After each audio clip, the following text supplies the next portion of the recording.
Bonjour les enfants, très content de vous retrouver. J'espère que vous allez bien et que vous êtes en pleine forme. Baruch Hashem. Aujourd'hui, nous nous retrouvons pour la parachate Shemini. Vous savez, c'est dans cette paracha où nous définissons quel est l'animal cachère. Pour qu'un animal soit cachère, les enfants, il faut qu'il ait deux signes bien distinctifs. Qu'il ait les sabots fendus et qu'il rumine. Nous aussi les enfants. Pour être cachère, pour être de belles personnes, il faut aussi avoir les sabots fendus et ruminer. Mais comment cela? Écoutez bien. C'est une image, bien sûr. Avoir les sabots fendus, c'est d'être élevé. Ne pas être ancré dans la terre, les deux pieds bien au sol, dans la matérialité, en train de manger, boire, dormir, jouer. Et c'est tout. Non, on aspire à s'élever spirituellement. Et comment cela?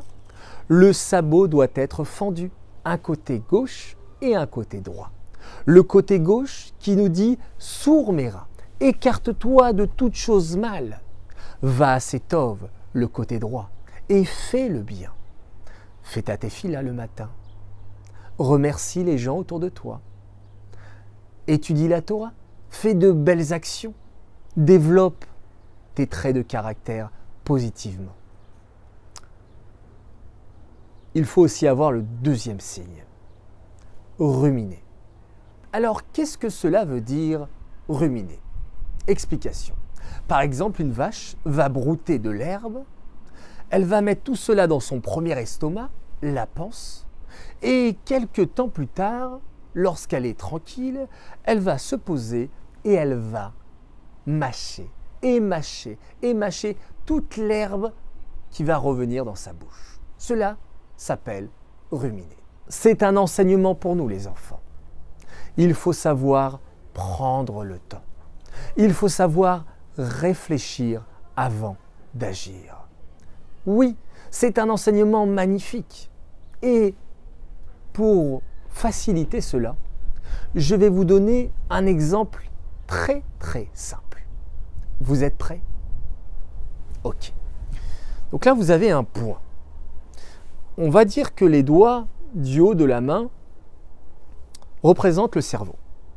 Moach en hébreu. Et on va dire que le pouce représente notre cœur. Lève. Le cœur qui est le centre des émotions. Il faut arriver à ce que le moach cholite à la lèvre. Il faut que le cerveau contrôle le cœur. J'ai envie de m'exprimer, j'ai envie de parler, j'ai envie d'agir. Des fois, j'ai envie de me mettre en colère. Par exemple, ton frère est venu, il vient dans ta chambre, il te met la pagaille. Tu es énervé, tu as envie de te mettre en colère. Mais là, tu te dis, hop, stop, réfléchis, prends le temps. C'est vrai que mon cœur, il me demande de me mettre en colère, mais mon cerveau va canaliser tout ça. Et je vais contrôler grâce à ça mes émotions. Et je vais dire, après réflexion à mon frère, écoute, je suis en colère contre toi. Tu m'as mis le bazar dans la chambre, j'aimerais que tu ranges maintenant. Et vous verrez que votre frère, en vous voyant réagir de la sorte, va certainement vous écouter. Et si ce n'est pas le cas, vous pouvez toujours demander à papa et maman d'intervenir. Mais vous, en tout cas, vous êtes bien. Vous êtes zen. Vous n'avez pas mis à l'intérieur de vous de la colère, de l'énervement. Vous avez dit, vous avez exprimé calmement. Moach cholit à la lèvre. C'est extraordinaire. C'est une belle technique que je vous invite à faire le plus régulièrement possible. 1 minute, je réfléchis. Et vous voyez les enfants, ça fait un point. Mais ce n'est pas un point pour se bagarrer. C'est un point pour se contrôler. Parce que quelle est la véritable force? Dans les Pirkei Avot, on nous dit Ezeu Gibor Hakovesh et Yitzro. Qui est l'homme fort? C'est celui qui se maîtrise. Alors, maîtrisez-vous, réfléchissez, prenez le temps. Et grâce à cela, nous pourrons évoluer et progresser dans la vie et devenir de très belles personnes.